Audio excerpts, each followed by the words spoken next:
Donc voici la présentation de la SP Candy.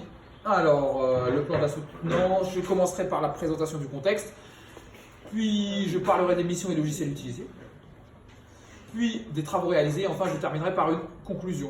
Une mission et logiciels utilisés, c'est pas la peine, je sais pas si ça vaut vraiment le coup. Les missions ok, mais les logiciels non. Là,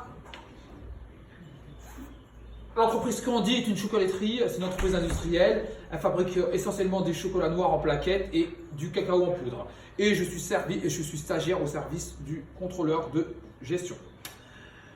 Je devais élaborer un modèle de détermination du coût de revient et du résultat analytique. Je devais présenter les éléments chiffrés sur le mois de mai et de juin. Je devais analyser les résultats obtenus et je devais rédiger une note de synthèse. Alors, au départ, j'avais un fichier qui n'était pas paramétré. Alors, déjà, le point important, c'est que les cellules bleues sont les cellules où j'ai de la saisie et les cellules vertes, c'est les cellules paramétrées. Donc, j'avais à ma disposition un tableau avec un tableau de répartition des charges et je devais déterminer cette répartition. Au préalable, je devais paramétrer quelques cellules. Par exemple, le nombre de kilos est égal à 7 cellules fois 50 et donc je sais que j'ai 7600 kg. Ensuite, je sais que pour j'ai consommé 8000 kg de fèves et que j'ai perdu 20%. Donc, pour trouver mes kilos utilisés pour la pâte de cacao, j'ai fait 8000 fois 0,08, j'obtiens 6400. À l'aide de mon schéma de production, je sais qu'il y a la moitié qui est utilisée pour la pâte de chocolat et l'autre pour le poudre de cacao, ce qui me fait 3200, 3200. Et là, ça se divise encore en deux moitiés, égale une pour la poudre de cacao et d'autres pour le beurre de cacao, ce qui me fait 1600 et 1600 kg. Voilà. Les cellules en bleu étaient des cellules à recopier par rapport à l'énoncé. Donc, je vais terminer la répartition secondaire de mes charges indirectes. Donc, ici, je constate qu'il y a des centres auxiliaires et des centres principaux. Important de faire la différence entre les centres auxiliaires et les centres principaux. Les centres auxiliaires sont des centres. Alors, je vais commencer par les centres principaux. Les centres principaux, c'est des centres directement liés avec l'activité productive. Par contre, les centres auxiliaires sont des centres de support. Exemple, l'agent d'entretien, il permet de nettoyer les ateliers. Donc, l'agent d'entretien, sa charge n'est pas directement liée à la production. Néanmoins, il permet le bon fonctionnement des autres ateliers.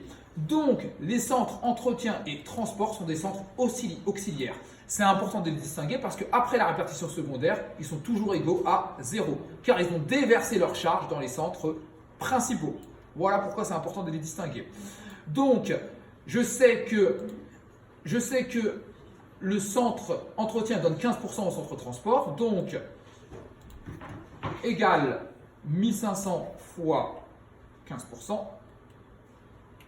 Et donc j'obtiens 225. Mon centre entretien, donc la caractéristique c'est qu'ils sont égaux à 0 après la répartition. Donc 1500, ici j'ai mis 1500, 1500 moins 1500. Alors moi je préfère même mettre directement 1500. Ici je mets 2500. Et donc il y avait 1500 de charge moins les 1500 qui ont été répartis, ça fait 0. Ici le centre transport coûtait 2275 auquel on a rajouté 225 du centre entretien moins les 2500 qui donnent aux autres centres, ça nous fait 0. Une fois que j'ai additionné tous mes centres, une fois que j'ai terminé ma répartition secondaire, j'obtiens les charges suivantes. L'énoncé me donnait la nature de l'unité d'œuvre, et donc 3670 divisé par 8575, et j'ai obtenu 0,43. Alors comment j'ai obtenu le 8575 ? On me dit que c'est le kilo de fèves et de sucre acheté. Je retourne dans la première page. J'ai acheté 7600 kg de fèves plus 975 kg de sucre, ce qui me donne 8575. 3670 divisé par 8575, ça me fait 0,43. À ce moment-là, je pense qu'il faut faire une phrase. 1 kg de fèves ou de sucre acheté coûte 0,43 € de charge indirecte d'approvisionnement. Vous pouvez le faire avec un autre. 1 heure machine dans le centre broyage coûte 15,50 € de charge indirecte, etc., etc. Ensuite, j'ai fait mes coûts d'achat. Pour faire mes coûts d'achat, j'ai fait le prix d'achat auquel j'ai rajouté mes approvisionnements, qui est une charge indirecte. en présence d'une charge indirecte, vous faites toujours la même chose. Donc là, c'est sûr, il va vous l'effacer. Vous en effacez au moins une. Donc c'est simple. Si vous avez une charge indirecte à retrouver, premier réflexe, vous reprenez votre unité d'œuvre. Je vais dans mon tableau de répartition, je prends mon unité d'œuvre. Ça, c'est le premier réflexe. Deuxième réflexe, je lis mon unité d'œuvre. Mon unité d'œuvre est le kilo de fèves ou de sucre acheté. Donc, il faut que je prenne le kilo de fèves ou de sucre acheté. Ici, j'ai acheté 7600. Ici, j'ai acheté 7600 kg, donc égal 7600 kg. Et enfin, je multiplie ça par ça. Donc, je reprends. Premier réflexe, vous trouvez votre coût d'unité d'œuvre. Deuxième réflexe, vous déterminez le nom, la nature de l'unité d'œuvre et après, vous le trouvez. Ensuite, j'ai fait mes fiches de stock. Donc, mes fiches de stock, je les fais selon la méthode du CUMP.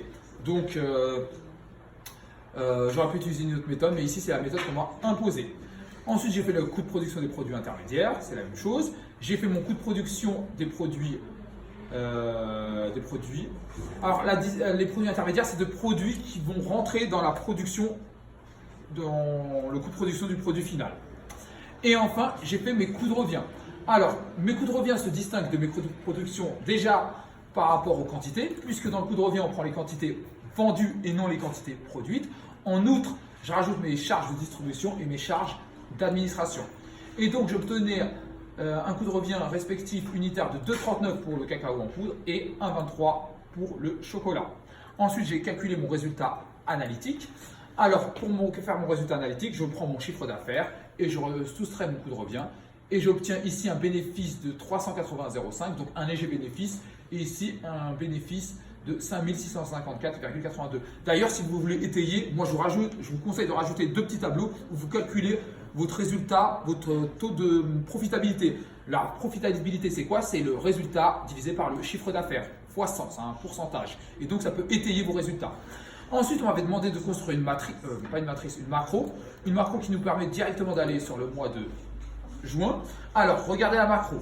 Première étape de la macro, clic droit, sélectionnez toutes les feuilles. Deuxième étape de la macro, déplacer ou copier. Je change, je prends un nouveau classeur et je crée une copie. OK. À partir de ce moment-là, je suis sur mon nouveau fichier. Qu'est-ce que je fais? J'efface toutes les cellules en bleu. Donc j'efface toutes mes... Là, c'est ce que vous devez faire, mais moi je ne vais pas tout faire parce que je veux gagner du temps. Je vérifie. Donc, mais regardez dans mes coûts d'achat, déjà là je vois que les éléments je ne les ai plus parce que j'ai effacé mes cellules. Quand j'ai terminé, je ferme, donc je n'enregistre pas. Donc là je reviens sur mon premier fichier et donc révision. J'arrête ma macro, donc affichage, macro. Oh, putain, je viens de me rendre compte que je n'ai même pas fait l'enregistrement de départ. Je reprends rapidement ma macro. Donc ma macro, je fais enregistrer une macro. Donc je vais l'appeler MZ, mise à 0. Donc, OK, je reprends les étapes, sélectionner toutes les feuilles, déplacer ou copier, nouveau classeur, créer une copie, OK. Là, je suis sur ma copie, j'efface toutes les cellules en bleu, bam, bam, donc voilà, c'est fait. Quand j'ai fini, j'arrête ma macro, donc révision, c'est dans données, affichage, pardon. Affichage, macro, arrêter l'enregistrement, je ferme, j'enregistre surtout pas. Voilà, maintenant je crée mon bouton de macro, donc on y va, insertion, je prends n'importe quel bouton, celui-là, bam, bam, je la renomme, MZ, et surtout je lui affecte une macro, clic droit, affecter une macro, et je lui applique MZ, pardon, voilà. J'appuie et là, je vais sur mon nouveau fichier et donc là, je vois bien que il est toujours complet. Ah non, voilà, il est incomplet, c'est parce que je n'ai pas tout effacé. Voilà. Et donc, quand vous avez terminé ça, vous comparez sur votre note, vous comparez. Tu l'as mis dans ton diapo? Alors, je retourne sur le diapo. Donc ensuite, ce qui serait bien dans votre diapo, là on ne l'a pas fait, mais ça serait mettre les résultats du mois de mai et du mois de juin sur une note, on les voit clairement. Vous dites que les résultats du mois de juin ils se détériorent par rapport aux résultats du mois de mai, et ensuite vous trouvez la justification, je crois que c'est les charges de main-d'œuvre qui augmente.